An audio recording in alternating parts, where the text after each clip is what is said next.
All right, guys, welcome back to another episode of the Raw Intuition Health Show. I hope you're all doing well. Thank you again for joining us. It's going to be a very special and exciting episode because it is, as I mentioned before, the birthday show. So, Karen and I share a birthday, and we just had our birthday yesterday. So, that's one reason why I wanted to have Karen on this weekend was, to celebrate that. Because it's not every day that I find somebody with the same birthday as me, so that was pretty cool. But also because I know Karen has been, living this lifestyle for 29 years, and she has written some incredible books. One of which is Creating Healthy Children through a parent or through attachment parenting and raw foods. And then she also has Heal and Prevent Autism: Natural Solutions That Work, which just came out, I think, last year. And so, yeah, really great books. T. Colin Campbell wrote the foreword to her most recent book, so that's just shows you, the type of information that Karen puts out. It's reliable. It's well researched. It's something that I would recommend for anybody to read. So that is the topic for today. It is how to identify reliable health information out there with so much that's being put out in the internet today. It's tough for people to recognize what is reliable, what isn't. And so Karen and I'm going to bring her on here. So let's get Karen in here. There she is. Karen, hey, thanks for joining us. Hi, and Hey. happy birthday, Matt. Thank you so much. Happy birthday. It is so Thank great to have you you. on. Yes. Uh, Let me pull up the chat here. I didn't have that up. So, all right, we got some people in the chat already. It looks like Carl, Sherry's here. What's up, guys? Thanks for joining. Yeah, so we're going to talk about how Karen and I have, I've been doing this for about 12 plus years, and Karen, like I said, 29 plus years. How we kind of go about, identifying information that's reliable, that we feel confident, implementing and incorporating into our mindset or our practice. So, yeah, Carol is in the chat here. She said she had the honor of meeting Karen in person at the NHA conference. A real lovely soul, she says. So, yes, I Oh, agree. so nice. Yes, Great to meet you. yes. Stephanie says, happy birthday, Karen and Matt. My birthday was September 3rd. So she was born on Labor Day. Wow. Well, happy birthday. Okay, Yes. great. Happy birthday to you too. Yes. Okay. All right, guys. So yeah, as every show goes, we're gonna have the topic discussion, and so Karen and I will kind of present or just discuss a few of our own, ideas on this subject, and then once we've gone through that, we'll go into the Q&A section. And there is going to be two gifts given away today. So I'm going to give away an ebook copy of 21 Day Raw Transformation Program. And then Karen has offered to give, what was the name of the book that you're offering? It's an ebook. It's called Ready, Set, Go. Wait a second. Was that it? I don't even remember the title. That sounds right. I did it with one of my students, and it's a really great book with a lot of great recipes, and I think it's called Ready, Set, Go or something just like that. Okay, cool. Yeah, so one guest or one person putting a good question in the comments box during the Q&A section is going to be eligible to win these books, and so we'll get to that at that point. But Oh, yeah, wait a second. It's Ready, Set, Raw. ready, set, raw. Okay, yes, that. Raw, and then the subtitle is Raw Food Fast, Not Fast Food. Okay, yeah, I love that. Perfect, perfect. All right, so yes, let's get into the first bullet point. Or do you want to start us off with what do you look for, or what techniques, or what practices have you implemented to kind of find and identify reliable health information with everything that's out there? Yes. Right away when I saw this topic that you had, I thought it was a fantastic topic, not very much talked about. People are very aware that there is so much misinformation out there, and it's so confusing to determine what's best for your health. And I've made so many mistakes in my past that it's really one of my favorite topics. Um, and I speak at the Woodstock Fruit Festival every year. And one of my first talks, I've been speaking there, it'll be my 11th year this January. One of my first talks there is on this type of information that we're just not given accurate information out there. There's so much of it, and we very often don't know where to go to. So one of my first talks is 30 tips I wish I knew when I first went raw vegan 30 years ago, because early in 2024, I will be 30 years raw vegan. And I talk about a lot of the mistakes I made and how people can avoid them. Just looking for health information. One of the big areas that people are given a lot of misinformation about is fruit. You can see Oh, my background. I have a very fruity background it's here. beautiful. It's beautiful. Nice and colorful. Anyway, I think that the fruit fear thing is so blown up. And in, mainstream allopathic medicine, we're told that we can have a very little bit of fruit. And people don't realize the benefit of fiber in plant foods. And so you really need to go to people who have been living this lifestyle for many years. I mean, Matt and I know that we have both learned through our own experiences. And so when you're going to somebody who has long-term experience, you're getting more of what they've been through and also their research. I also know that a lot of the short-term research out there is very skewed. Hmm. So you have to look for long-term research. So that's one thing that I do when I'm looking for the good research, for the research that's really going to show me what's going to be best for my health, is I look for research longitudinally, done over time. Like I'm looking for research that's been done over a 20-year period. Yeah. I might also be looking for research that's been done over many thousands of people. So a big population. And one thing I want to say is that the meat, dairy, and processed food industries, these multi-billion-dollar industries, are doing research. And if you look behind some of the research, you'll see that it's being sponsored by them. Right. So I look for research that's being done by university studies or by doctors who really do want to find out the information and are not promoting for money, so that there's not a financial interest in it, like with these multi-billion-dollar industries. So that's really the first thing that I wanted to point out. When you see information or articles out there that are supporting the egg industry, and you look behind some of this information, you'll see that it is highly sponsored by the egg industry itself. Yeah. So, that's really key right there. But going back to the whole fruit thing, I remember in the past, decades ago, going to a medical doctor telling me not to eat fruit. And Wow. so that stuck in my mind over the years. Don't eat fruit. Don't eat fruit. It's going to cause a lot of problems, going to spike my blood sugar.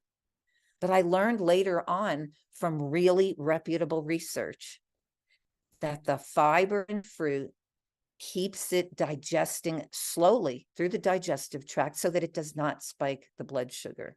So we have this fear of fruit, but if you look at the glycemic load, even a banana is a 52. That's like right in the middle. Now, Okay. if you go and you take that fiber out, that's where you're going to start spiking the blood sugar. So I like to eat, when I'm eating fruit, I want to eat whole fruit. So that's one of the first things that I wanted to say. First, about the studies, and secondly, I wanted to just touch on the fruit factor. Yeah, that's a great place to start. And just to reinforce that the fruit and the blood sugar issue, you know, you can test it on yourself. I've done this many times. You can get a blood glucometer and you can, eat some fruit and then, 30, 60, 90, 120 minutes afterwards, you can take your own blood sugar, blood glucose test. And I've done this many times after, fruit smoothies, just eating fruit, and it's always completely controlled. There's no issues at all. There's no big spikes. There's no big falls afterwards. So I think getting involved and really doing your own research as well to build your own personal experience so that you know from experience that you can then match up with the research and see if it aligns. I think that's another thing that people can do. What do you think about that? Definitely, Yeah. definitely. Also, I've worked with people with diabetes, Yeah. Right. and they're so afraid to eat fruit, and then we change the diet and we integrate the fruit in there, and it's amazing what happens. I've Yeah. worked with people with type 2 diabetes who have turned around their situation in as little as a month. Yeah. And then they're eating fruit, and they're eating fruit and loving it for the first time in many years. Yeah. Yeah. It's amazing. Um, yeah. So my first kind of I kind of struggled to figure out how I wanted to present this information in like a easy, because there's so many things to consider. But so I kind of broke it down into a few different things. So kind of going off of what Karen just said, is, looking for legitimate research, long term, large populations that were studied. When you're presented with information, or at least when I'm presented with information, I try and kind of match it up with I guess three things that came to mind while I was kind of preparing for this, and it was one, my intuition is something that I am always trying to be conscious of is how does this really feel like truth, and of course that can be a little subjective and not always accurate, but I think using your intuition and using just, your gut feeling on when you're reading something, just as an initial gauge as to whether or not it's reliable. And then also matching it up with your personal experience, like I just kind of said. For me, just like I'm sure Karen, if I wouldn't have had, the personal experience, I've been doing this for over 12 years.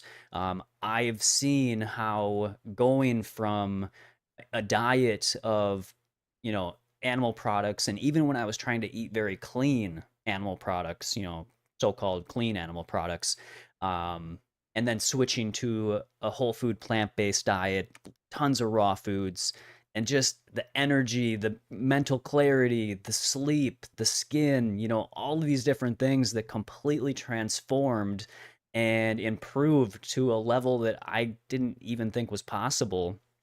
And then then I'm seeing all these claims on the internet of how, you know, plants are trying to kill you, or, all these crazy things that are being said out there.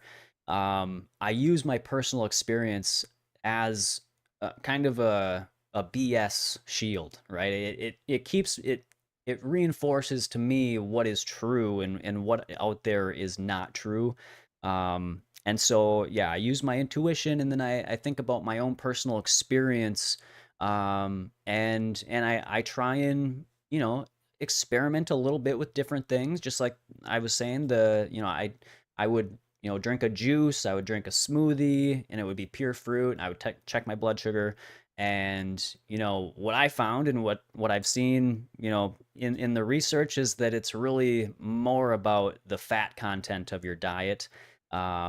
when it comes to like blood glucose spikes and things like that. So if you're eating a very fatty diet, yeah, if you eat, a fruit smoothie, you're probably going to get a blood sugar spike because, your insulin, your insulin resistant. So the condition that you go into the situation with is going to determine the effects of eating healthy foods in a lot of cases. So, understanding that and educating yourself, about these topics, because education, I think, is really important when gauging whether the information you're reading is true or not.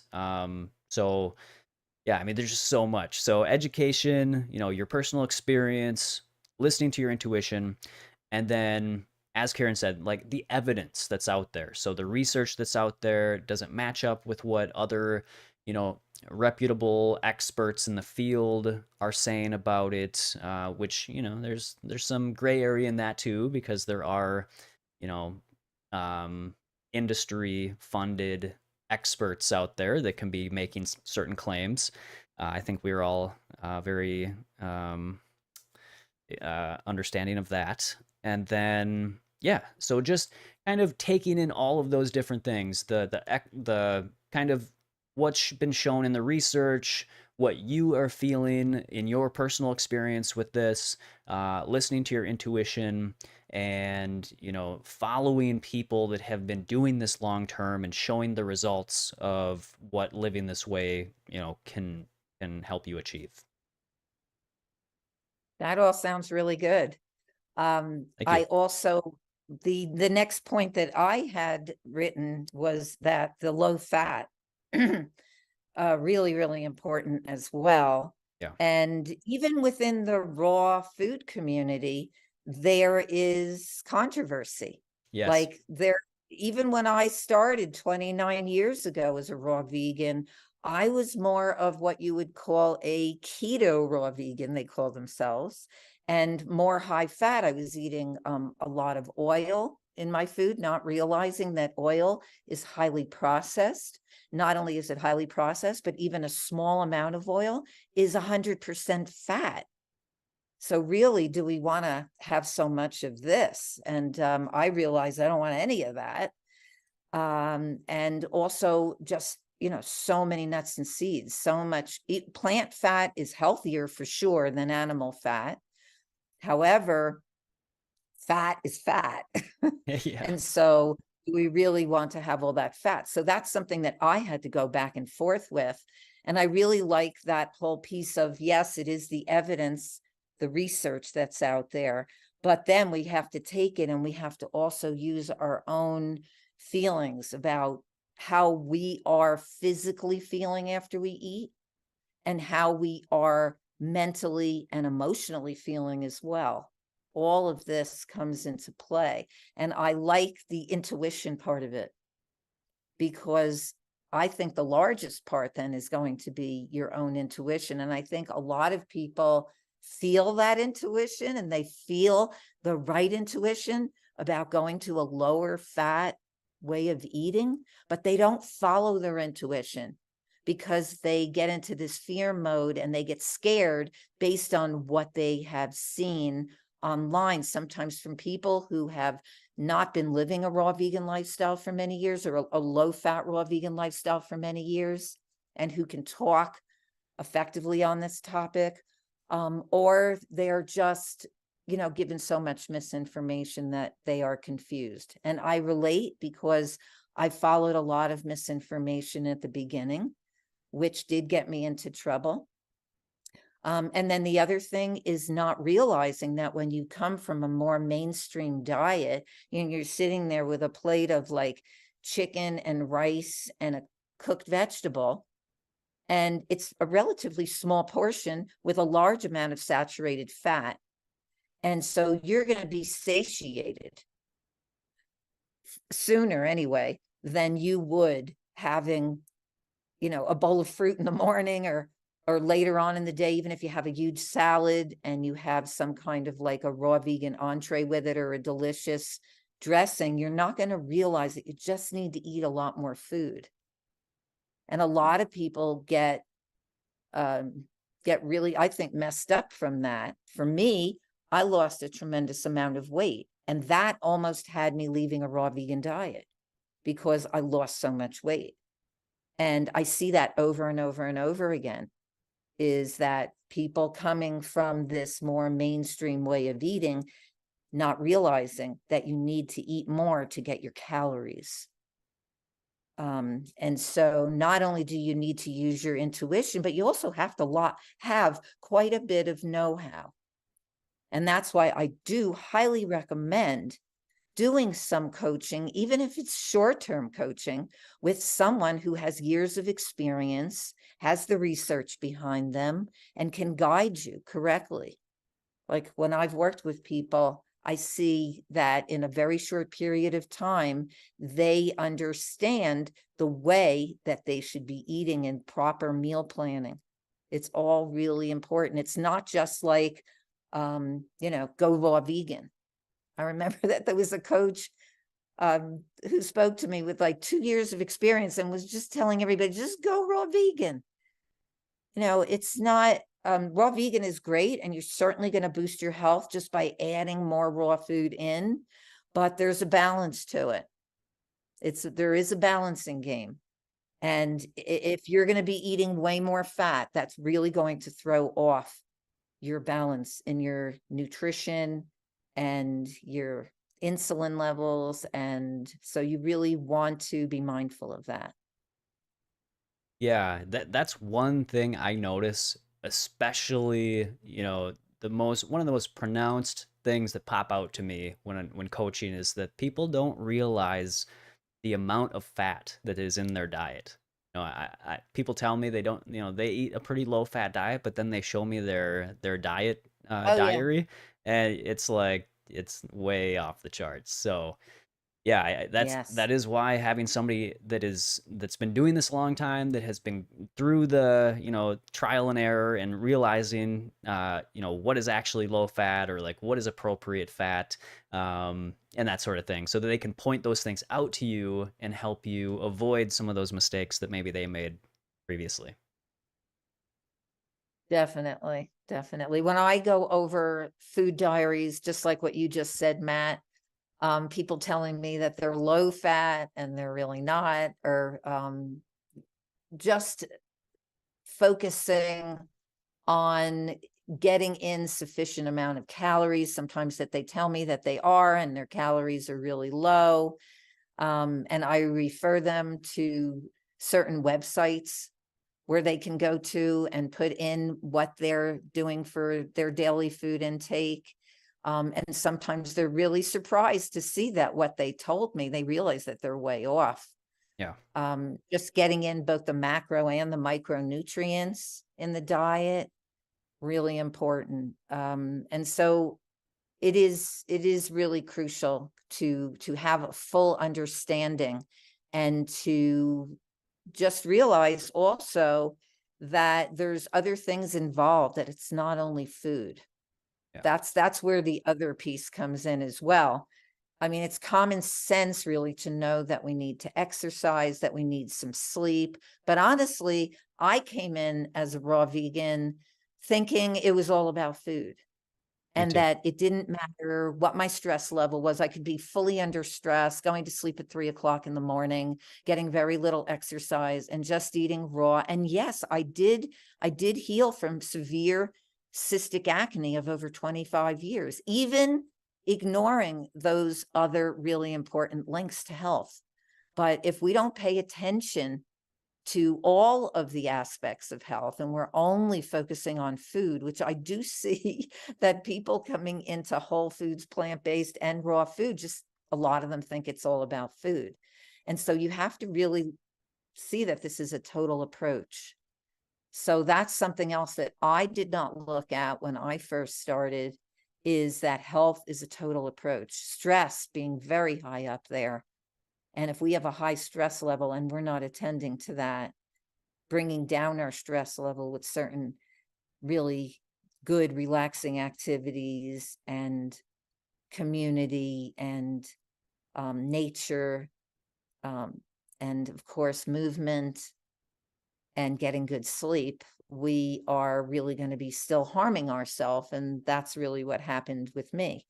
I didn't feel as healthy as I could because I wasn't paying attention to all of those aspects. So there's so many pieces here that need to be looked at when changing one's diet and lifestyle. And I always like to say that Margaret Mead said, it's easier to change your religion than to change your diet. And I think Absolutely. that that rings true for many people. Yeah, I think so. Um, yeah, there was something I was gonna say. Um, yeah, it'll come back to me. But yeah, that's so true. And one thing also I would put in there is, you know, when it comes to mostly like influencers online, if you know you're learning mostly from influencers online. Oh, now I remember what I was gonna say. Um, I wanted you to. So one of the reasons why I also knew Karen was a great, you know, person to have on for this topic was that Karen, you do teach, you coach coaches, right? So you can help people understand how to become a reliable source, you know, to ensure that people are coaching in a way that's going to provide the best results for people. And so I did want to put a plug in for that, so people were aware that you have this service, this program. And I didn't. Would you like to maybe just share a little bit about that before we keep going? Yeah, thank you so much, Matt. I have founded the Vegan Coach Certification course.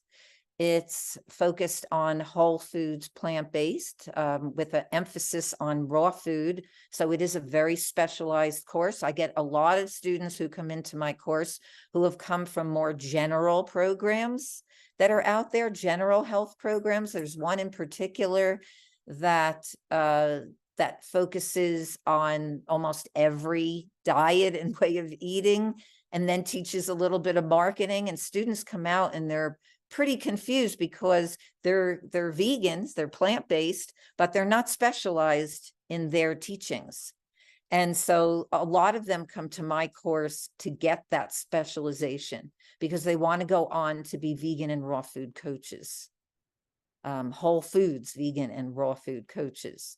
And so my course is called the Vegan Coach Certification, and it's housed at my website, feelfabulouswithfood.com, where anybody who wants to become a highly qualified health coach in the vegan and raw food niche would come to go through the modules there at Feel Fabulous with Food, and also join our weekly live classes where I have students from all over the world who come live into the classes with me every week for a Q&A about the course material.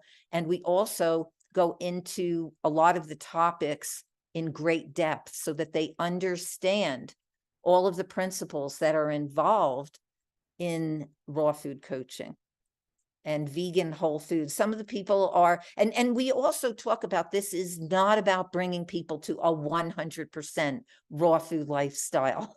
That is not the goal. I mean, I've had people come to me for coaching who are eating animal food 3 times a day. Mm, And in my 2 months of coaching them, I am not going to be able to, most of the time anyway, bring them to a fully raw vegan lifestyle. I am thrilled if I can bring that person in steps closer and closer to a whole foods, plant-based, high raw way of eating. And I will do this in steps with them, and I teach my coaches how to do the same.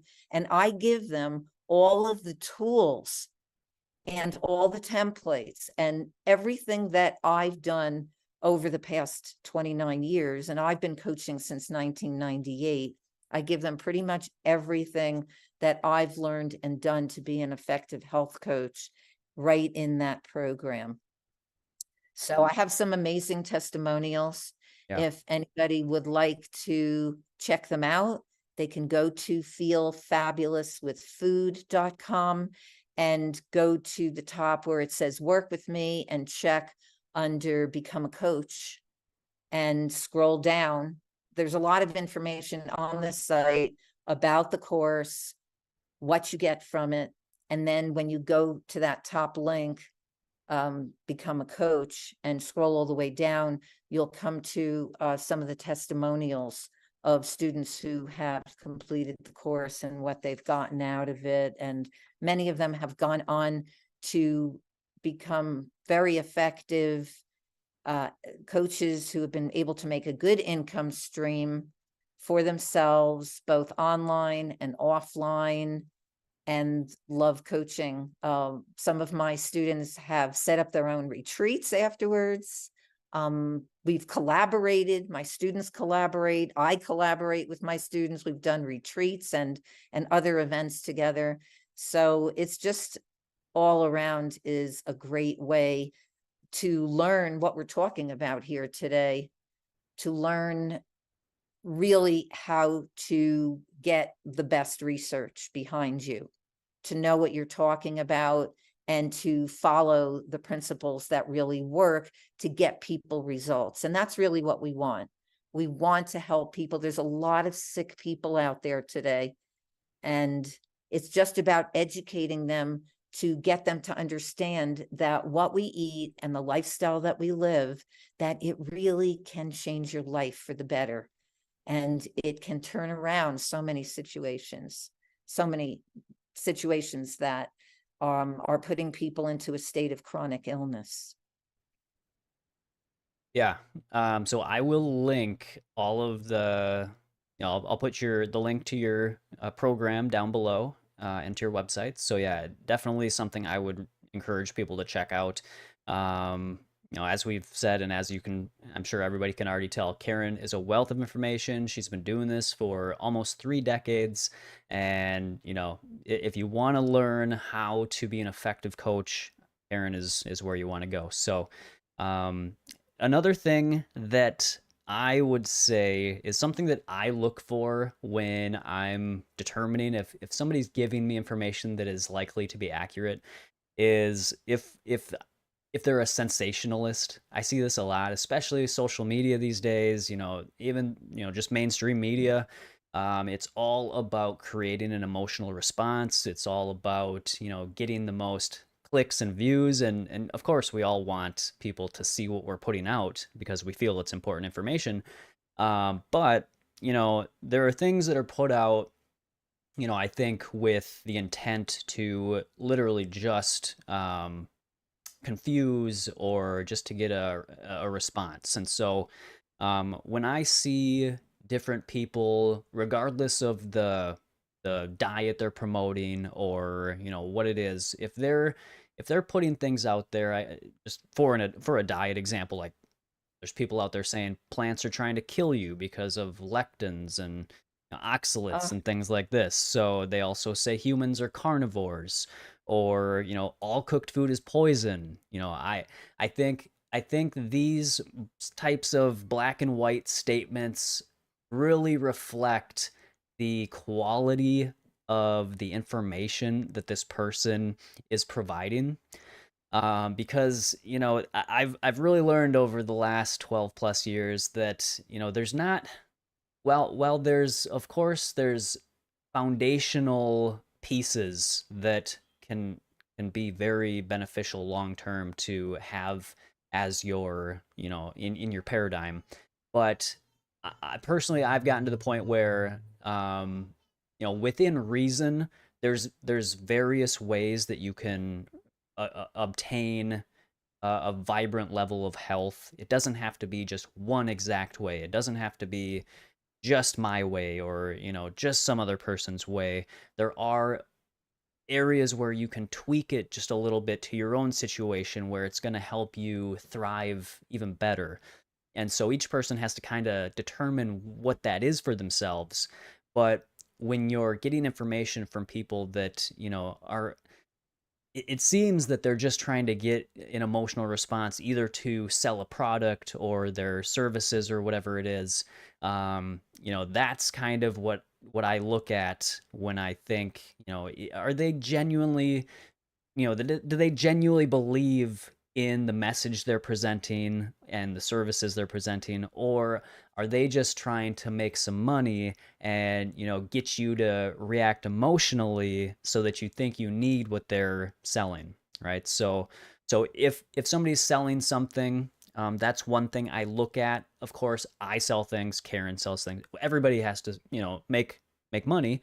But there's different ways to do it, and I feel that the way I try and do it, and the way I know Karen does it, is from an ethical, genuine place where we truly believe in what we're sharing is going to help people and really benefit them. Whereas, some of the things I see online, it's just I don't necessarily believe they truly care about the results people get. They just want to get the sale. And so that's why, I think it's really important to recognize things like sensationalists and, you know, determine if and research what they're saying, right? Research what they're saying. Just one example that I will give, and don't get me wrong, I am a raw foodist. I believe in the power of raw food, but the people that say cooked food is poison, you know, I don't fall in line with that anymore like I used to. I mean, we can look at people like T. Colin Campbell, who wrote the foreword to Karen's book. Vibrant man, and he's 96, I think, or something. No, I think he's 90. Oh, is he Uh, 90? Okay, yeah, I just saw him recently in June at the National Health Association conference in Ohio. We took a picture together. It was so exciting. nice. And he spoke on stage, total mental clarity, no prompters, nothing, for an hour and a half. Oh, And the audience was just totally wowed by this brilliant man, 90 years old, quite healthy, I thought, for 90, yeah, going to this conference, flying there with his wife and speaking and talking to all these people. I hope I'm in that same state when I'm 90. yeah, And I agree with you, because I was also, when I read that, cooked food is poison, I felt I was like that too. me too. Uh, but I realized that, whole foods plants, and he wrote another book after the China study called Whole, about eating whole foods. I love that book. And I really feel like, I've seen some people who are eating whole foods, plant-based, and they have some steamed veggies and soups and things like that, but they eat a lot of Hmm. food. I mean, T. Colin Campbell endorsed my first book, Creating Healthy Children, through attachment parenting and raw foods. Yeah, So he does believe in raw foods. He yeah, eats a lot of them, but he also has some cooked food in his diet. And like I said, there's all the other aspects of health. yep, There's stress, there's exercise, there's sleep, there's nature, being outdoors. I see so many people who are just sitting indoors all the time on the computer, yeah, and they're not getting outdoors into nature. That is so unhealthy, yeah, and then another factor is sunshine, is getting sun. And I remember being told by an allopathic doctor at one point that we shouldn't go in the sun at all. And so, this is more misinformation. It's more, a lot of times, sun creams and things yeah, like that put on the skin that can cause skin cancer before going into the sun. So I'm just saying, these are just so many different areas that we need to look at, in addition to what we're putting in our mouth. What we're putting in our mouth is a huge part of it, for sure. yeah, But it's one factor. There's all of these different pieces, and you've got to be focusing on all of them. And if you're not 100% raw yet, I mean, I've been focused on being fully raw because that's how I feel the best. yeah, That's what I do for myself. And I also focus on those other healthy lifestyle factors as well. But you want to do it from where you are And sometimes it's not a good idea to go from, let's say, a mainstream diet all the way to 100% raw overnight, because some influencer is telling you that's the way to go and that cooked food is poison. Not all cooked food is going to be poison. You know, some steamed veggies, if that's where you're at, have some steamed veggies. Yeah. You know, I think that for everybody, going in steps is the best way. I've seen people go, you know, follow somebody who's saying, go 100% raw, go 100% raw. And they do it overnight, like I did. They go from, let's say, even like lots of processed food and lots of animal food to 100% raw vegan the next day. And then they start binging, like they go back and forth. Yep. So I think that's a shock to the system. So, you know, just wanted to add on what you were saying, and that there's a way to do it that will bring health and be the right way for you. And it's very individual for each person. Yeah. Yeah, that's what I teach as well. And yeah, I mean, there's just so many examples out there that you know, well, including a high level of raw food, um, yeah, T. Colin Campbell. I mean, Dr. Esselstyn. You know, there's many examples of people that have lived, you know, long, successful, healthy lives without adhering 100% to raw. So that's just one thing. You know, yeah, like Karen said, make it what's going to be practical and appropriate for your life and your situation, what you feel best. So I think that's what it's about, is what you feel best with, and an experiment, you know, try being 100% raw and see how you feel compared to being high raw, or, you know, however else you're eating. Because that's really the way that you're going to know, is your personal experience, how it makes you feel, how you know, all these things. And then one thing Start additional, incorporating some raw days is a yeah, nice way to. yeah, 100%. And then also one of the other factors, I don't know if Karen said it, but living your passion, you know, living your passion and Yeah. having purpose, you know, your purpose. That's one thing I notice with so many of the centenarians and long live healthy people, is they have purpose in their life and they're driven by that purpose. And I think that is such an important part of health, is, you know, living your purpose and feeling like what you're doing has a deeper meaning. It has a broader, you know, effect than just your own personal life. So you know, living your purpose like Karen's doing is what I think is a key foundation for, you know, achieving what we're all really looking for, is, you know, happiness, peace in our lives, you know, good health, all these things. And I think that's a big part of it. Yeah. So And I want to bring in one more factor. Now that you said the passion part of it, there's also community. yeah. And I think I might have said the word earlier, but I didn't really go into it. A lot of those blue zone areas where people are living to 100 and beyond, they have a lot of community, not only family, but friends, and they do things together. And, uh, you know, I know that there's a lot of homes, like when people are older and their children don't feel like they can care for them anymore, they go into these homes where they just kind of fade away. Hmm. I know of a home not far away from the area where I live, where it's called the fellowship community. And they treat the old people like they are gold. They have like a whole farming community there, and they bring in the young people to learn and to work with the older people in the gardens. Wow. And these older people in that community are thriving.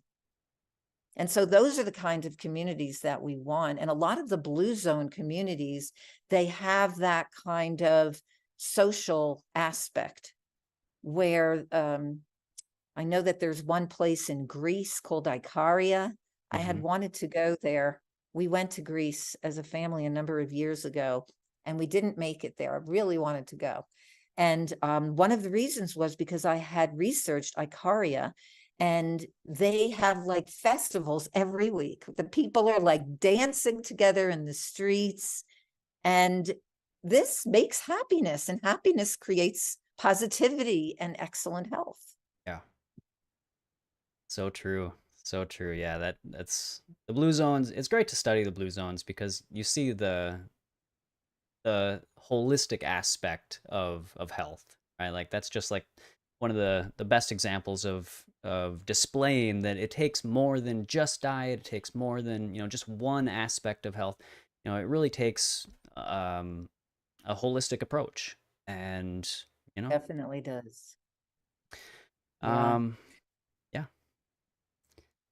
All right, I've that's got all I've got great. one more thing on my list here that I don't think that I covered. I actually have like 100 things, but I'll just say one more, and that is something else I look at, and again I'm kind of more focusing now on just like online influencers is um, their etiquette, kind of the way they present information, for and I'm just really speaking for myself, is that, if I see somebody that is very disrespectful or, belligerent or just like inflammatory, like they build their following off of putting others down or just having more of just a disrespectful disposition towards anybody that doesn't follow what they're doing.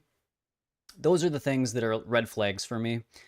So if that's how somebody builds their folly, it just makes me wonder if they're really trying to educate people or help people, or if they're just trying to, again, get that emotional response, build their following, and make money or whatever it is. So, I think the etiquette and just the moral standards that you kind of perceive from somebody, I think is also another factor in, what I look for in a reliable source of information. And that's not to say that you can't um, challenge other people on ideas. I think that's healthy to be able to discuss differing opinions. But when you do it in a certain way, it just leaves me wondering the integrity of the person that's providing the information and if the information can be relied upon. So that's just another thing that I think about when I'm looking at different, social media people and things like that. That's a big one. Yeah. That is a big one because there are some people online. There's even websites that are totally focused on putting vegans down. Yeah, You have to be exactly. careful of those. You have to be really careful of those. Those are people who are just trying to build up their following, and they just like to be disrespectful and to laugh at others, even those who are doing quite well. Yeah. Yep. Exactly. And again, that just shows the integrity, and if their integrity is that low that they're going to focus, on building their message up by putting other people down. I mean, vegans could do that all day long. I mean, look at what the standard American diet has done to people, and all these different things. But I don't really see that as much. And, I'm sure others outside of the vegan community might feel that, because I know that people do feel like vegans are judgy and things like this. But at the same time, you know, obviously it's going to be independent, or it's going to be on an individual basis. But, it just that's just one thing that I have always kind of used as a gauge to determine if that's the type of informational source that I want to be taking in, and yeah, so just thought I'd throw And that in there.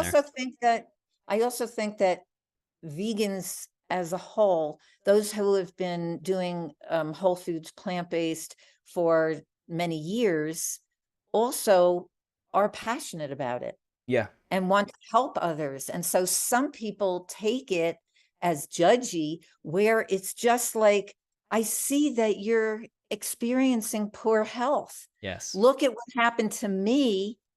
I mean, I had over 25 years of cystic acne. I had IBS, irritable bowel syndrome. My digestion was a mess for decades. And I was given a lot of misinformation through allopathic medicine and through the media. Me too. I was watching all the things that other people were eating and thinking, well, that's what I'm supposed to eat. Meanwhile, I have a father and a grandmother who are thriving and they don't run to doctors. They're taking care of themselves through diet and lifestyle, and they were whole foods, plant-based, mostly raw. Yeah. And, back in 1921, my grandmother healed from asthma and emphysema by going vegan and raw way before those words even existed. And I Yeah. didn't grow up that way because my mother didn't believe that it was healthy because she was given so much misinformation. She believed she needed to raise us on animal food. And I was on maintenance antibiotics throughout my childhood, Mm. developed cystic acne as a teenager, and there we go. And so I would have been happy, actually. When it's your parents, sometimes you don't listen. Yeah. I would have been happy if one of my friends had said to me, you could resolve this in like a week if you would just change your diet and lifestyle. And so I think that's where a lot of experienced vegans are coming from. And I think that people are misinterpreting it. It's not judgy, it's wanting to help. Yes. I 100% agree with you. I mean, that could be a show all on its own. I'm thinking like, yeah, I've got some ideas. So maybe we should do another show just on Yeah, that topic. Um, definitely love to. yeah, it is. It's like when you realize that you have either been intentionally or unintentionally lied to for most of your life. Growing up, so many things in society are not true about what we're taught about health and what we're taught about ourselves, and a lot of these things. And so, yeah, when you break free from that, of course you're going to be passionate. You're going to want to help people see the same benefits that you've seen, and just kind of wake up from the fog that most people are in, and that I used to be in.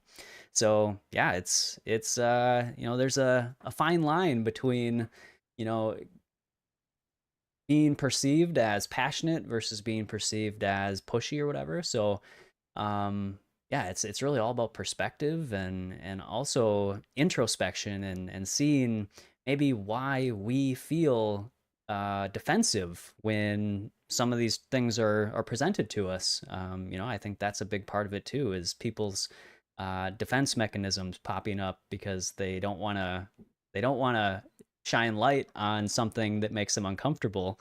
And so yeah, it's something that we all have to kind of look at in ourselves and determine if we're coming from a place of ego and defensiveness, or openness and just wanting to be our best. That's right. And certainly not pushing information on those who don't want it, Right. but being receptive when people do have questions. Yes. Agreed.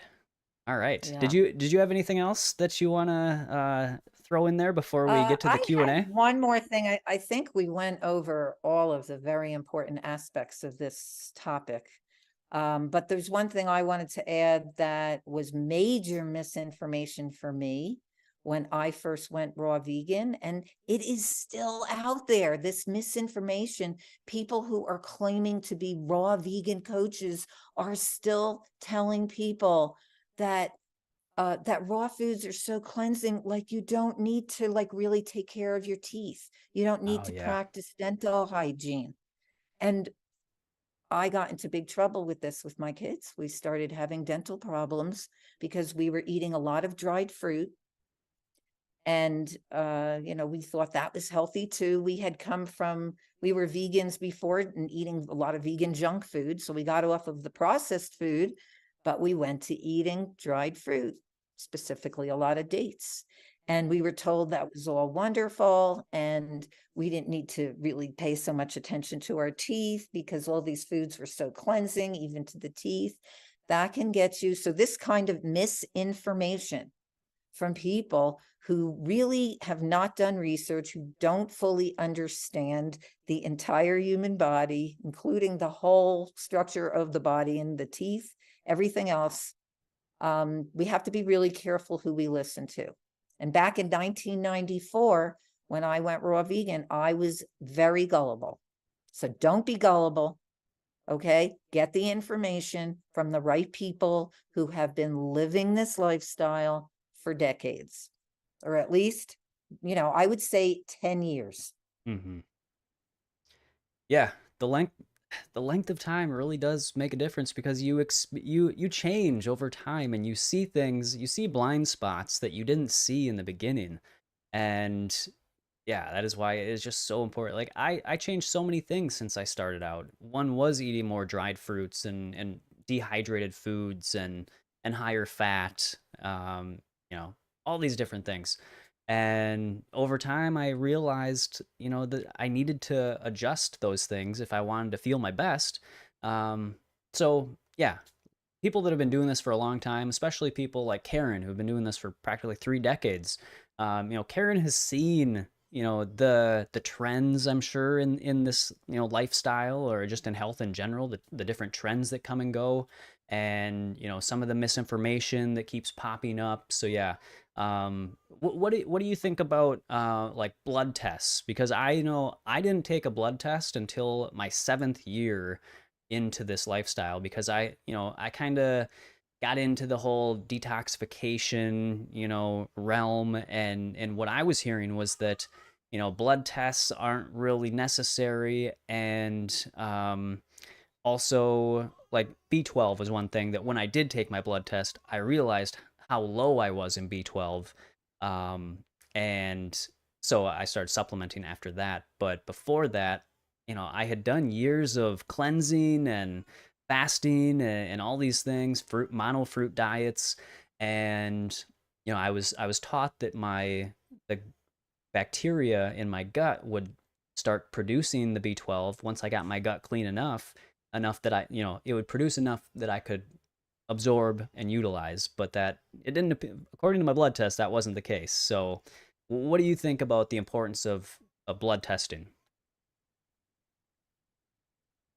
You know, it's a controversial topic just Yeah. because I have also seen where someone took a blood test one week and they took a blood test the next week and they came out completely different. Yeah. So I'm like questioning, why is that? I go more for nutritional analysis. Okay. I'm not completely against doing like the regular blood work. I do think that you get some good markers there, certainly, testing for things like vitamin D, the thyroid panels, I think could be a valuable test in the blood work. But I emphasize with my clients doing more nutritional workup, Okay. um, going to a lab and really specifically focusing on all the different micronutrients. Also iodine testing Mm. is a good one. So specific tests. And I'm not a big pusher of multivitamins because why should you be taking all of these? If you're raw vegan, you're going to be obviously getting a lot more nutrition than most people on these standard diets. Yep. So why overtake nutrition? That can be harmful as well. You want to be getting enough, but why would you overtake something? And I also see problems in a lot of the multivitamins because there's added iron, which can be very toxic. There's added calcium, folic acid, which we should not be taking in a multivitamin. So we want to be really careful with those things. Um, and so getting a workup, where you can see if you are low in B12, and then you could start figuring out why and how you might want to approach it. Mine was a number of years ago, I had some blood work done where my B12 was low. And there are some foods that can actually mimic B12 in blood work. So I like to get it done through urine. There's a urine test for B12. Um, and so with something like that with the B12 being a little bit low. I ended up fasting for a few days, doing some water fasting and seeing if my B12 would be better, if I would absorb it better, Hmm. because I'm eating a lot of local food. Mm, And yeah. you would think if the soil is rich, and a lot of people think that B12 is in animal flesh. No, no, no, that's not true. And I see a lot of meat eaters who are severely deficient in B12. So it has nothing to do with being in the animal flesh. It's Hmm. in the soil from the plants that the animals are eating. So you go to animal flesh, you're getting it indirectly. So you Right. want to be eating plants. It's the plant food way of eating. However, not all soil is equal. And we don't know if that bacteria that the B12 is on, if we are, number one, getting it, number two, absorbing it. And so those, there's two things to look at there. Meanwhile, I mean, I've been raw vegan for so many years and I wasn't supplementing B12 and my blood work came back great, but my B12 and my D3, these really two very important micronutrients, were not in the deficient zone, Hmm. but they were a little low. And I wanted to bring them up. The fasting it did bring it up a little bit when I took a following test. My Okay. B12 was better. It wasn't to where I wanted it to be, but I don't know. Sometimes all the supplementation, it might bring it up, but we might not need to be in that perfect zone all the time. Sure. So, I mean, I might have been okay. I do take a B12 supplement, not daily, Hmm. probably once a week. I Yeah. take a B12. So I do feel that, and I have seen some people who are not B12 deficient. And so, like, why should they supplement if they're not B12 deficient? Right. Um, and same thing with the D3. I live in a cold climate, and in the winter time, I do supplement with D3. Or you could get a lamp. There's phototherapy lamps, and Yep. I Yeah. have one of those as well. Yeah. Me too. So that's the other way, because we cannot get enough vitamin D from the sun from like November until April if we're living in a cold weather climate. So either take your vacation in a tropical country. I do my Love Raw Food and Yoga retreat in Costa Rica in February. I still have some openings. Anybody is interested. We have a wonderful chef. My daughter-in-law is amazing, Maria, Awesome. and it's low fat, raw vegan. And we're out in the sun every day, getting our vitamin D. And I one time tested it.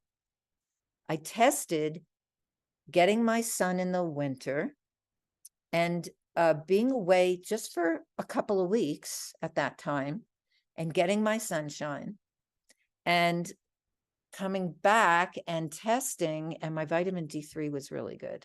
Hmm. So even if you're not supplementing the whole winter, you might have enough going away for even a couple of weeks to hold you through the winter, depending on if you're absorbing it. Right. Right.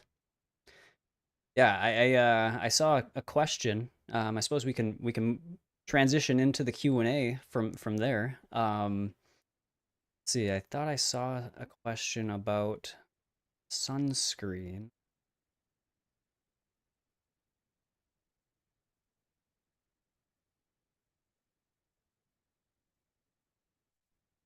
Hmm. It might be in there. I'm just not seeing it right now. But yeah, thanks for answering that and that great information. Um, I'd like to address that, Matt. okay, Just that yeah, word sunscreen. yeah. Let's talk about That's sunscreen. enough of a question. Yes. So yeah, sunscreens, most of them, even the more natural ones, Yep. have toxic ingredients, and the body has to process that.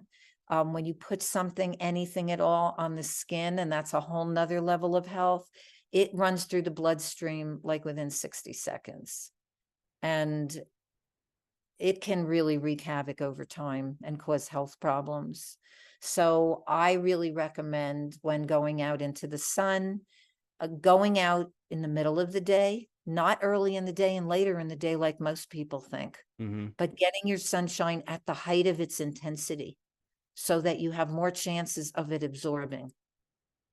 And this is also very important for anybody who has skin issues, is getting enough sun. For any of you who have eczema, I had severe cystic acne for many years. I know you did, Matt, right? Mm. You had acne. I had acne, yes. Yeah. Um, rosacea, any of these things, you want to make sure that you get sunshine. Don't be afraid of the sun. You need the sun in order to heal. Yep. And go out in the middle of the day. And both sides, wear light clothing, both sides, at least half an hour on each side. And then when you cover up with a hat, light clothing. Even if it's the hot summer, you can get like really light cotton, long sleeve pants and shirt. And if you're at the beach, sit like I do. I sit under an umbrella Yep. if I'm getting after a while and I'm getting too much. And I want to say something that's really interesting for those of us, and I wanted to ask you about this also, Matt, Yeah. is that I used to burn. If I got too much sun, I ended up in the hospital a few times. I Oh, got wow. sunburn poison. Yeah. And that was like in my 20s. And then later on, when I went raw vegan in 1994, even though my skin is light, I could sit out in the sun longer and I would not burn. I never burned. I don't burn anymore since going raw vegan. It's incredible. And this long-term raw food teacher who's in his 90s now, Dr. Fred Bishi, Yep. who lives in Staten Island, he always looks like he's got like a year-round tan. And Yes. every time I've seen him, I go, Fred, like, where were you in Florida? And he's like, no, I'm raw vegan. Yeah. So he just, always has this tan. And like, I feel like my coloring even has changed on a certain level. Mm-hmm. Like my skin certainly can handle more sunshine. But I don't bake like I used to. In my 20s. I'd be on the beach baking, Sure. and that's really not good for the skin. But I do recommend getting out every day in the middle of the day in the intense sunshine to get your vitamin D.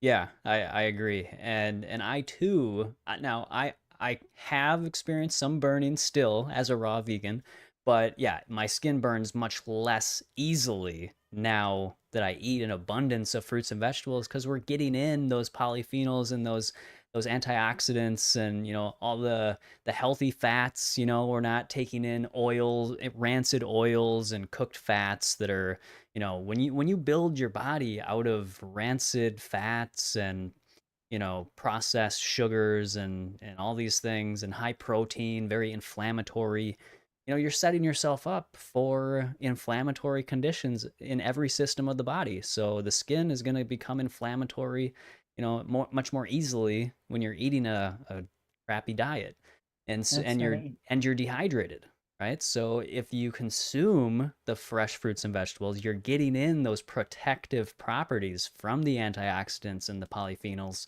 and the hydration from those, right? So yeah, I've And it is noticed. going to be very protective of the Yeah, skin. very, yes. I've noticed, definitely my skin is much less easy to burn, and I do the exact same thing. I haven't used sunscreen for at least since I've been in this lifestyle. Since I started learning about the chemicals that they put into sunscreen, and how many of them are carcinogenic on their own. They're endocrine disruptors, many of them. Many of them are estrogenic.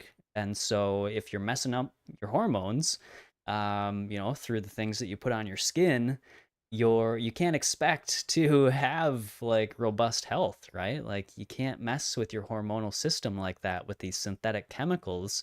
And putting sunscreen on, I look at like trying to, fool nature. And when you try to fool nature, it usually doesn't work out too well from what I've witnessed. And so, the skin gets tender and burns for a reason. It's an indication that you've been in the sun for too long. You know, you don't want to be able to just sit out for unlimited amounts of time in the sun. You want to get what you need, and then that's it. Like, you don't want to just sit out there. And people that are putting on sunscreen are dampening that warning mechanism from the body. And my personal belief is that that is a higher, you're increasing your risk of cancers and things because you're exposed to that radiation much longer than is healthy. And so, you know, if your skin starts to get maybe a little tender, like Karen said, put on some cotton cloth, you know, some covering. Cotton, I think, is the best. Any natural fibers I would go for. And yeah, put on a big hat or get under an umbrella or something like that. But you know, don't try and trick the body into being like, oh, my skin doesn't, you know, burn with these creams on it, so I can stay out and do whatever I want in the sun. You're putting yourself, I think, at a higher risk of bad consequences by doing that. Yes. That is so true. And I just wanted to add that that many people believe, though, that it's the sun that causes the cancer. Now, of Right. course, you can harm yourself if you overdo the sun. That is without a doubt. You harm your skin, and you also can cause other problems, and probably cancer as well if you're overdoing it. But the majority of the people who are getting skin cancer, and this is research, the majority of the people are not getting the cancers directly from the sun. It's coming from these chemicals that they are putting into their bodies. And there's a book that came out not long ago, a couple of years ago, called Embrace the Sun. And I've quoted them in my books, and some of my articles as well, because they talk specifically about this, about the chemicals that are going in through those creams and what we put on our skin. Hmm. Uh, and I recently did an ebook, which I'm going to put into a book, which I had in the last Raw Vegan bundle, called How I Cleared Over 25 Years of How I Cleared Over 25 Years of Cystic Acne in Just 3 months. And there's a whole section in there about the skin and chemicals and the sunshine. And it has that research in there. So if you want to see the science, if you want to know the research, it's out there in that book, Embrace the Sun, or in my ebook. I don't have it up yet on a website, but I will have it up on my website, Feel Fabulous with Food, very soon, and also making it into a physical book. So it's very important just for people to understand this, that you don't want to listen to misinformation about the sun being poison, because we do need the sun. We just have to understand its limits. Absolutely. All right. Yes. Let's see. Next question is, I have a hard time. This is from Peggy. Hey Peggy, I have a hard time finding organic tropical fruits. Do you know if they are heavily sprayed? I They are believe, sprayed without a yeah, doubt. yeah. Um, However, this is still our human design. And wherever you live, wherever you are, I mean, I've worked with people. I just worked with a woman in northern Canada. So I mean, it's freezing up there in the wintertime. Much harder to get good ripe fruit. But even I spoke in Russia in 2012, and there was a young woman from Siberia who was hosting me. Hmm. She came into Moscow and was hosting me at an event. And I said to her, "You're from Siberia. How do you live this lifestyle?" And she was like, "Oh, I live in a very cold place, but I get fruit from other areas of Russia flown into Siberia. So she actually had quite a bit of good fruit. So I just think that when people start to transition, they have to look a lot in different areas to see what's available to them. They're often surprised at what is available. And so you have to do, even if you only have a few fruits available to you in that cold winter, you have to do the best with those. And then really emphasize a lot also the greens and the vegetables. So you can still make this lifestyle work, because I believe very strongly that this is our human design. And if you are not going to live in the tropics or subtropics, then you've got to make it work from where you are. What do you think about that, Matt? Yeah, I completely agree. We just have to do the best we can with the situation that we're in. Whatever you have access to. I'm pretty sure they put, definitely fungicides on a lot of the imported Yeah. tropical fruits. So, you know, I I think the best defense against you know consuming foods with residues of pesticides and different fungicides and things is to have a robust microbiome and to do everything you can to improve the condition of your microbiome, because those are like the little gatekeepers, and they neutralize pesticides that come in to the GI tract, and they can help to prevent your body from even taking them in. Now, it's not that you want to, just take in as many pesticides, as just don't worry about it. I think it's an important thing to worry about. But if it's all you got and you're eating, the majority of what you're eating is, organic or clean, not grown with pesticides, I think, just doing the best you can, and focusing on whole foods, getting plenty of greens, vegetables, other fruits, and, that's just what you got to do until you can find a different source of tropical fruits. And I agree with building up the gut microbiome, diversity in what you eat, Yep. variety. Um, and even if, like what I said, even if you can't get a variety of fruit, building it up with a variety of other plant foods Yeah. that Matt just mentioned.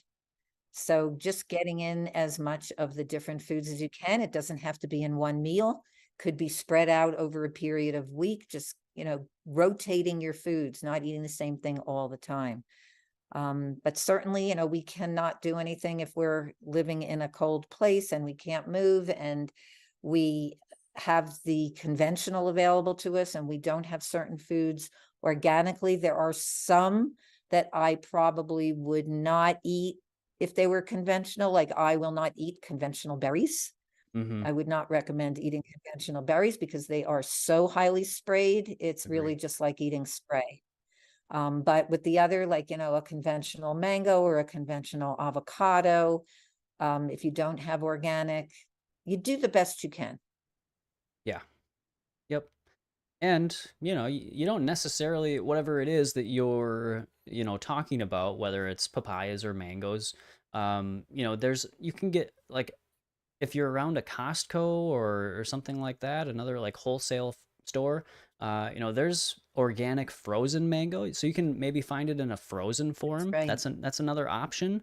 Um, and at the same time, like, I don't really eat many papayas, so I there's some at the Asian food stores, but I don't really eat that many papayas or you know fresh mango even. I get most of my mango frozen, although during the summer or during when they're in season, I do we get some, but yeah, I mean there's different options that you can consider, frozen, and like Karen said, like berries, I would only get organic. Anything that has like, yeah, that really absorbable flesh, there's not really a hard Yes. cover to it. And at the Yeah. same time, there's systemic pesticides too that get within the fruits, so it's tough. But like Karen said, just got to do the best you can, and It's adjust still going to when be a possible. big improvement. Yeah, A exactly. big improvement Exactly. over the standard westernized diets. Yep, for sure. Okay, let's see. Question for Aaron. Any additional considerations as a middle-aged woman on raw plant-based diet?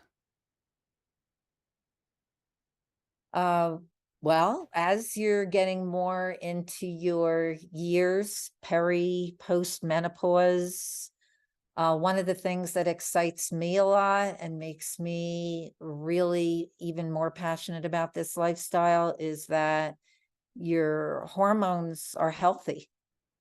And I went into a very uneventful menopause in my mid 50s. I'm close to 70 now.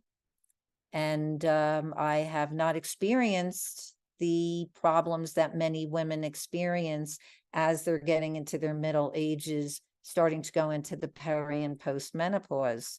So, like, for example, the hot flashes. I know many women who, when they transition to a whole foods, plant-based, high raw or fully raw lifestyle, and they're getting in all of this wonderful nutrition, that they can avoid the hot flashes. And there's been research showing, I have an online club of women called the Women's Health Club, and we go over what actually happens in the body. And we compare, I've done talks about this where I compare the different lifestyles of people around the world. So, like in Asia, where let's say in Japan, women were eating mostly like rice and vegetables, uh, their hot flash level was something like 17%, Hmm. compared to the US women who were eating animal-based foods in their diets, in their regular diets. Hot flash rates were 75% and up. Hmm.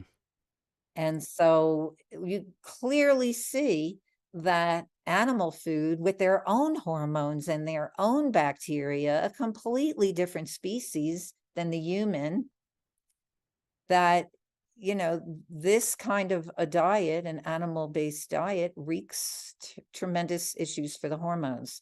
And so as going forward in your life, thinking about the foods that you want to put in your body, the whole plant foods is going to be the direction that you want to go, to avoid hot flashes, to avoid insomnia. I remember my mother had terrible insomnia. She could not sleep. And, you know, I always thought, well, is that hereditary? Am I going to have that too? But I don't have that. I don't have insomnia. I don't have hot flashes. I have so much energy, and that's what you want. That's what you want. So you want what's going to give you the results, what's going to give you the energy, what's going to give you not only your macronutrients, your protein, your fat, and your carbohydrates, but what's going to give you all those vitamins and minerals, the micronutrients, which you don't get in an animal-based diet. You get that in a plant diet. You get that from plants. And that is so important for women. Men too, everybody. But I Yeah, mean, for women and hormones, getting older, going into the peri and post menopause years, we absolutely must take that into account. very nice. Sherry asked kind of a follow-up or just kind of an addition to that question. Have you changed your approach as the years have gone on? Like, what about like, a lot of people think that you need to eat more protein as you get older. Have you found that to be true, or what's your experience with that? I eat, I would say I eat for energy. And I know that when I'm getting enough calories, specifically from fruit, that I have that energy and I'm getting enough protein. Yeah. Um, And I know that it is recommended as a woman gets older that she should add more proteinaceous foods. Um, I do want to say I have added more sprouting. Okay. Like, I sprout mung beans. They are a terrific protein source. So I have added mung beans and other sprouts.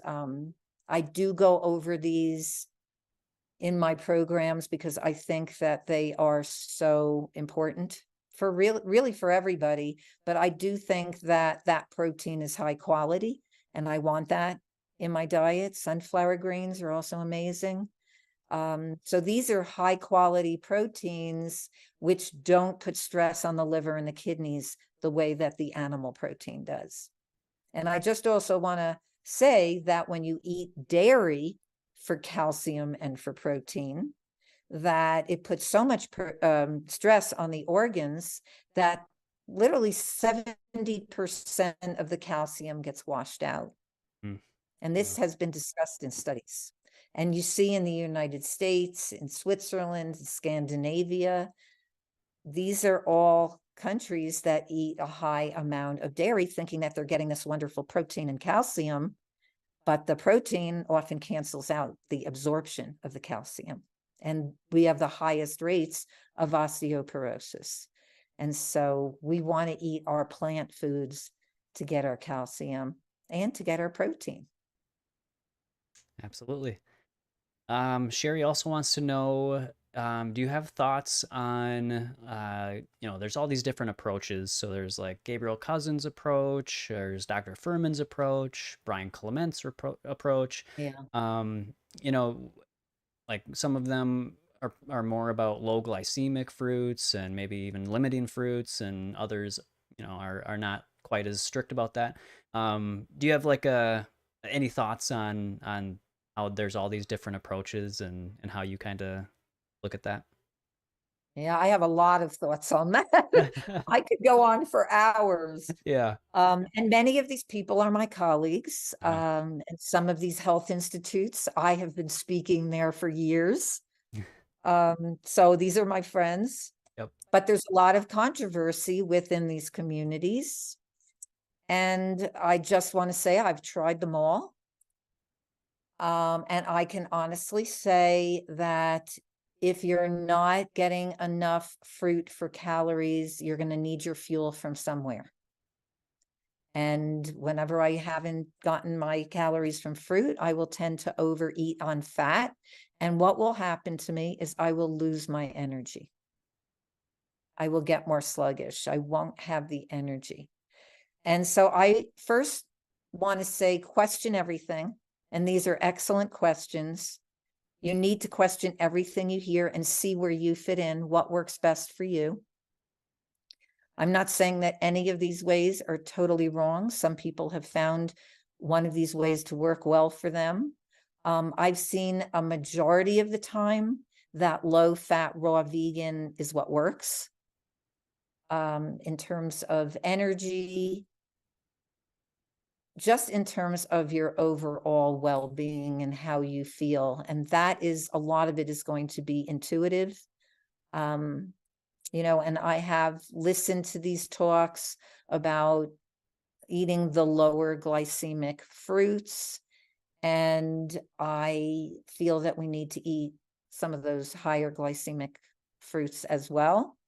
But like I said before, we think that a fruit, for example, bananas, would be something that would be high glycemic, but it does not have a high glycemic load. So these are all things that we want to take into account when determining where we want to go with our own diet. And I highly recommend sticking with low fat. Whatever you're going to do, low fat, whether it's whole foods plant-based or high raw or fully raw. If you want to do some of the complex carbohydrates instead of all simple carbohydrates of fruit, that's another option. I just find that the fruit gives me the energy, while I also totally emphasize the vegetables as well. I don't leave those out because there are some in the movement who go more towards like 90 to 100% fruit. Yeah. And I think you want to be careful with an all fruit diet. I've seen a lot of people have major deficiencies I had a mineral deficiency when I did that for a while. Okay. Yeah, that's actually what the next question was that what about if you just eat only fruit? Do you still have to brush your teeth? They said they forgot who said it, but somebody who eats just fruit doesn't need to brush their teeth, they say. Uh, uh, It sounds like maybe the same person you listened okay. to 29 years ago. Yeah. Yeah. So you want to be really careful with that. That's dangerous information, Yeah. really dangerous information. You don't want to be spreading that, and you want to really understand that we need to practice dental hygiene on a daily basis. Our teeth need to be cleaned. Um, I I was told back then that there were many Russians who were eating all raw and not brushing their teeth and had these amazing sparkling teeth and eating dried fruit Hmm. and eating dried fruit. Wow. There are some people who have just excellent dental hygiene, not dental hygiene, dental genetics. Uh-huh. They come into the world with like excellent dental genetics. And so, I know some people who can eat dried fruit all day long and not get a cavity and not Wow. brush their teeth. Good for them. But that's not the majority, okay? It is not the majority. So please question this information. This is misinformation and will not help the majority of people. So I do not believe in 100% fruit. Um, Maybe if you're living in a tropical setting and you're growing your own fruit trees, they will have enough minerals. But if you live in a northern location and you're eating all imported fruit, and I have talked with some of these people who are 100% fruit, Hmm.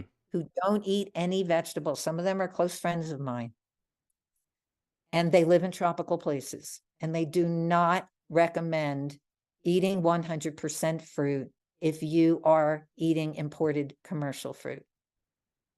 We Makes sense. still need to eat fruit, even if we live in a northern climate, still Hmm. need to eat fruit, even if it's conventional and we can't get organic. We need to eat that, but we want to focus on other foods as well to get our minerals.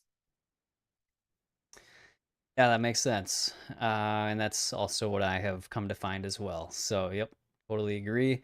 Um, Carl wants to know what your thoughts are about collagen supplements and if they're necessary. I feel like we get our collagen needs from eating a variety of fruits and vegetables. There are, a lot of collagen supplements are animal based. So you want to be careful with that. You don't want to take in animal based ingredients. If you absolutely feel that you need a collagen supplement, um, silica is really what helps to boost collagen. So there are some online from more reputable places. Like I know Raw Food World has organo um, collagen booster. It's just silica, Hmm, just plant-based, no animal ingredients. If you feel like you need extra collagen booster, but just know that you may not need it at all, just moving to a diet of fruits and vegetables. yeah. And I think vitamin C is really important in collagen Mhm. production as well. So, yeah, I think get in those whole foods, those fruits, and greens. And yeah, I agree. I think it's nothing that I That's great personally that you brought up. consider that. That's so great that you just brought up the vitamin C, Matt. Yeah. Um, because I totally agree with that. If you're getting a lot of vitamin C, that's going to totally boost your collagen as well. And when I had my recent blood work done for the nutritional analysis, Hmm. I went over it afterwards with a nutritionist, and she was just blown away by my vitamin C. She said she'd Wow. never seen anybody with vitamin C so high. Wow. It's from what we're eating. Yeah. Yeah. Everything we eat is pumped full of vitamin C. So it's just another benefit of those natural whole plant foods. Absolutely.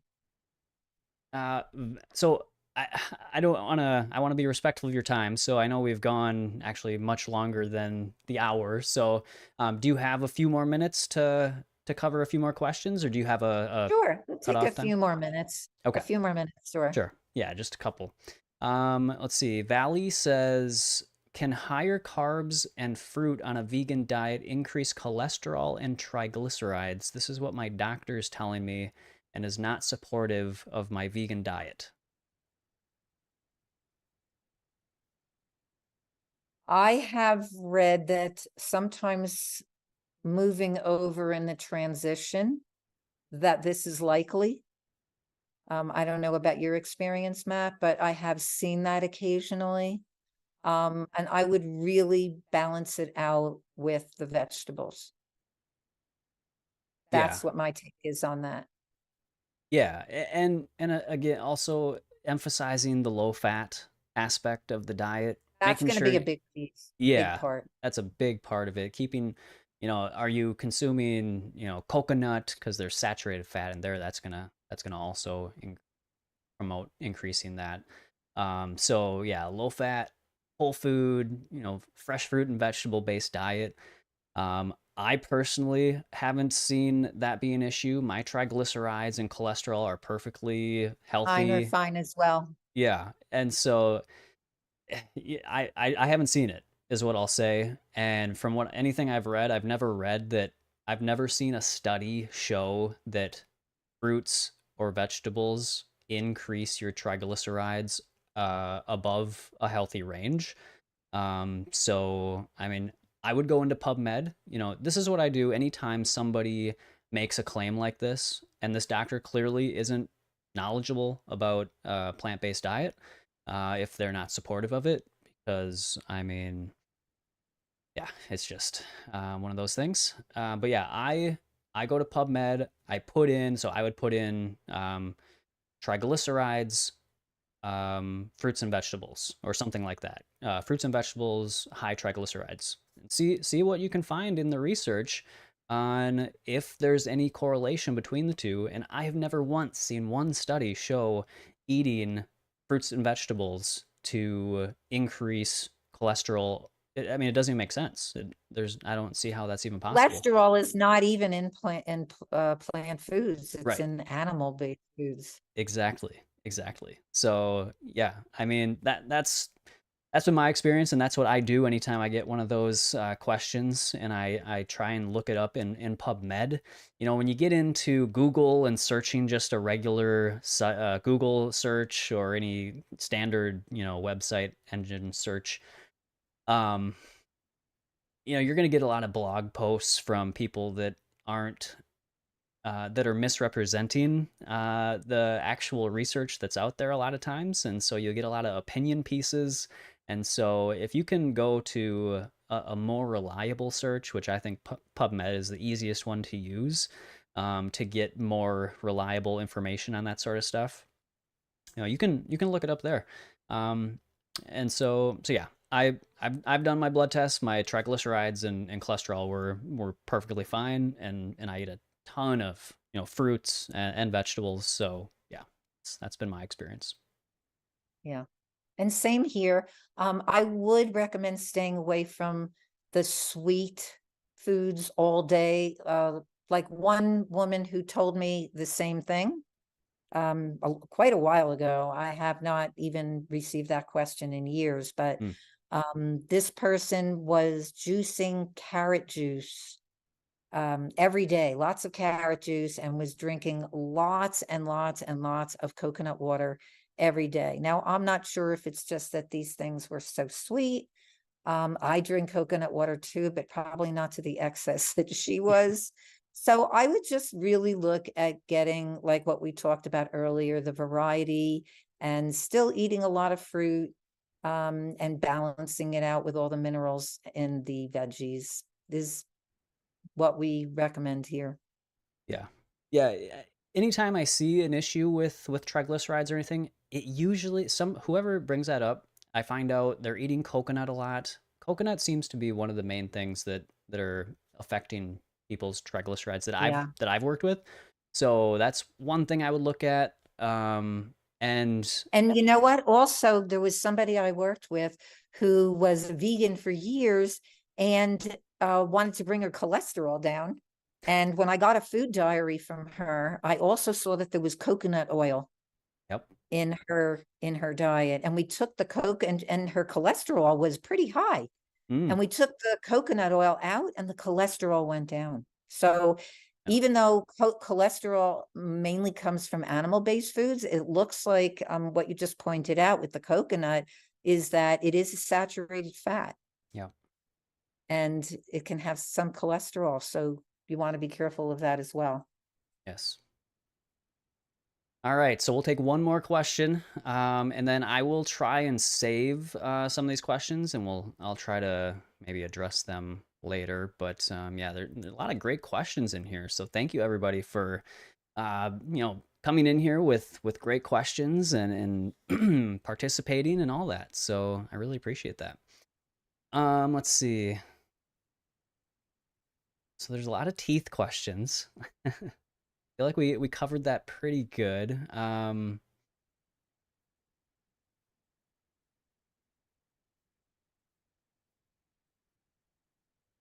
see.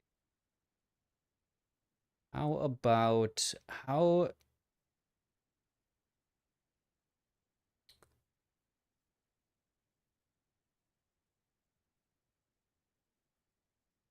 okay. All right, maybe we'll just go back to this with the teeth. Do you have like what recommendations do you have for caring for teeth? Do you have like a specific type of toothpaste you use, or do you do oil pulling or anything special like water picks or anything like that? Definitely a water pick. Okay. That's I one wish thing I I had I done that. haven't. Wish I had done that years ago. Okay. I need Wish to I get had one. done that years ago. Like you could brush, you could floss, and there's still stuff left in there. Okay. I definitely recommend a water pick. Um, there are some good products. I mean, some people recommend an electric toothbrush and they say that that's great for them, but then I have others who don't recommend it. So you have to feel what's right for you. Hmm. People in my family feel that electric just definitely is more effective. And the woman who I go to for my cleanings, the hygienist, she always recommends the electric toothbrush, but I just feel better brushing at my teeth a little bit more gently than electric toothbrush does. So you don't want a hard toothbrush, you want a soft brush. I feel like a lot of people brush their teeth really hard, feeling that they're going to get everything off, but you can actually also brush off your enamel. You want to be really careful eating acid fruits like citrus and then brushing your teeth. I see people like getting up in the morning and having water and lemon, which is fine. It's very alkalizing, but you don't want to be brushing your teeth right afterwards. You can brush your enamel off. So that's one thing. And I have a whole chapter in my book, Creating Healthy Children, on my dental recommendations. Because, you know, I had that terrible misinformation early on that got us into a lot of trouble. Definitely, you know, the dried fruit, you want to minimize that. And if you are eating dried fruit, you want to rinse your mouth with water afterwards and brush your teeth in the morning and in the evening for sure. But over brushing isn't good either. Right. Like I know somebody who over brushed and, you know, ended up with a lot of gum issues because it was just too much brushing and pressure on the teeth. So you want to be careful of that. There are some toothpaste and rinses and things like that that are better than others. I know Dr. Schultz has some decent products. He has a mouthwash. It's one of the only mouth products that is not toxic. Um, it's oral therapy, and it doesn't have any toxic ingredients. There is also a company, Living Libations, and she has Nadine Artemis. She has some good dental products. There's an ozonated dental gel that you can use as a toothpaste. And I don't, I recommend that if you are having dental issues, that you do some research on the dentist. There's a lot of holistic dentists who are not as skilled. Mm. I've gone to a lot of holistic dentists and they've done damage. So you have to be really careful whether it's holistic or conventional. It's really just somebody who understands and doesn't want to do the more invasive. I would say look for a dentist who's looking to do the least invasive procedure. Like, you don't want to go to a dentist and like you need a filling done and they're telling you to do a root canal. I've seen this happen. Like, you really have to compare Yeah. a dentist. So that's also really important. Biological dentistry, there are some really, really good dentists, Hmm. but you still have to ask a lot of questions and see if you can get references to find out if this is because it's not only important that they're holistic and use good materials, but that they are skilled. Yeah. Because if you're even getting a filling done, you want to make sure that it's done effectively and with non-toxic ingredients as much as possible. Yeah, and if you're having like mercury filling removed, you want to make sure for sure that they know the proper techniques to remove that safely.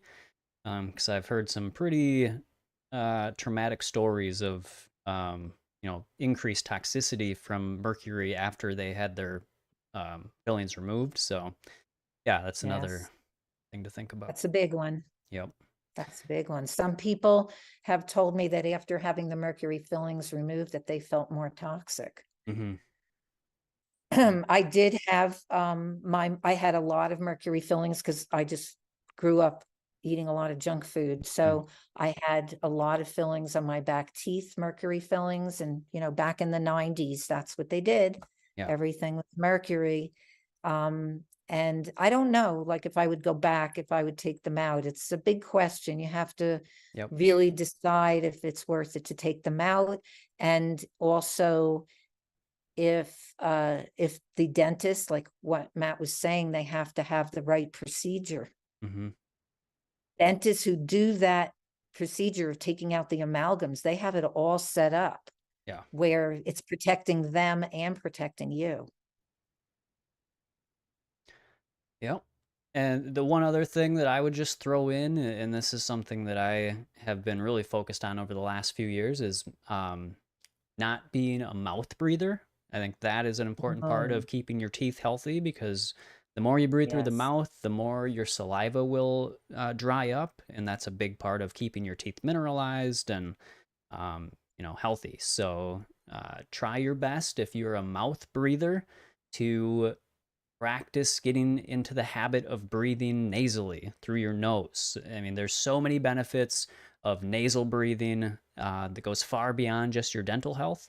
So that would be another thing that I would uh, pay attention to is if you're breathing through your mouth, a majority of the day, something that you want to. for sure. And people who are breathing through their mouth at night, there are certain tapes that you can just put like a piece on your mouth to keep your mouth shut, Yeah, and they really don't bother you at night, and it trains you to breathe through your nose. perfect. Okay. Well, okay, I'm gonna pick. So I'm gonna pick two people, and I only told Karen we were giving away one book. So Karen, I don't know, it's totally up to you, but I'm gonna give away two ebooks today to two guests since it's a special birthday edition. And so I'm looking at Lori and Valley. So those are going to be the two winners today. Great questions from you guys. Really appreciate your questions and everybody's questions. Honestly, could have picked everybody, but we're going with Valley and Lori. If you could just send me an email, and I can get you the free ebook. And then what I did last week, Karen, should I just forward you the email address and then? Yes, Okay. yes, just forward it to me and I'll send the ebook.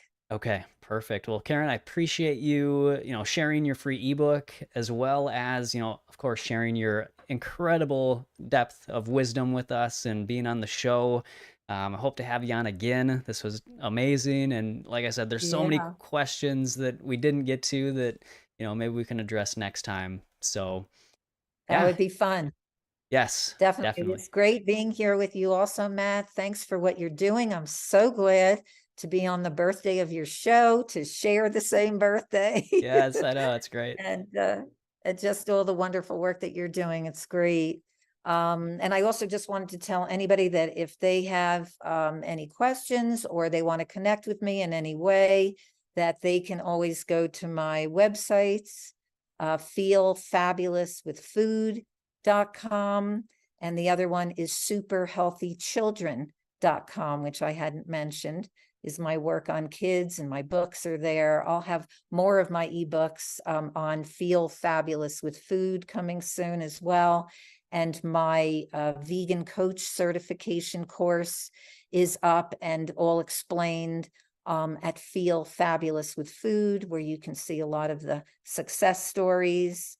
And I also have my Women's Health Club, where you can message me to get the landing page on that. You can message me through Feel Fabulous with Food, or anybody here who does have anything that they want to ask, they can message me at Karen, Karen, at feelfabulouswithfood.com. Terrific. And I will link everything in the description box on the replay. And yeah, everybody go check out all of what Karen just shared, all of her resources. It is, high quality stuff. So you're not going to be disappointed. And yeah, all right. That concludes episode 5. I hope you guys enjoyed it. And I look Thank you forward for to, all the great questions as well. yes, Fantastic questions. yeah, terrific questions, everybody. So we'll see you next week, everybody. Same time, same place. And yeah, thank you so much. Always follow your raw intuition.